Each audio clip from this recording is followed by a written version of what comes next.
અમરેલી જિલ્લામાં સરકારી કર્મચારીઓ દ્વારા એક દિવસની પેન ડાઉન હડતાલ યોજવામાં આવી હતી, જેના કારણે શાળાઓ તેમજ મોટાભાગની સરકારી કચેરીઓમાં કામગીરી ઠપ થઈ ગઈ હતી.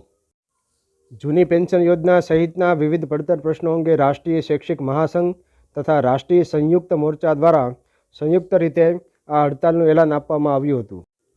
અમરેલી જિલ્લામાં શાળાના શિક્ષકો, કલેક્ટર કચેરી, તાલુકા પંચાયત, જિલ્લા પંચાયત, તમામ મામલતદાર કચેરી, સિવિલ હોસ્પિટલ, નગરપાલિકાઓ તેમજ ગ્રામ પંચાયત સહિતના વિવિધ કચેરીના 5000 જેટલા કર્મચારીઓ આ એક દિવસની હડતાલમાં જોડાયા હતા અને પેન ડાઉન રાખીને કામગીરીનો બહિષ્કાર કર્યો હતો.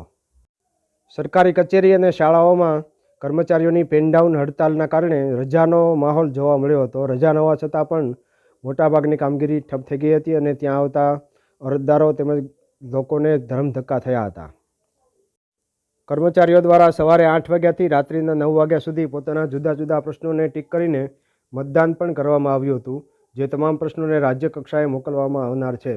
આગામી દિવસોમાં કર્મચારીઓ દ્વારા પોતાની સમસ્યાનો ઉકેલ નહીં આવે તો ગાંધીનગરમાં ધરણા સહિતના કાર્યક્રમોનું પણ આયોજન કરવામાં આવ્યું છે. રિપોર્ટિંગ બાય યોગેશ કવિશ્વર, શાશ્વત સંદેશ ન્યૂઝ.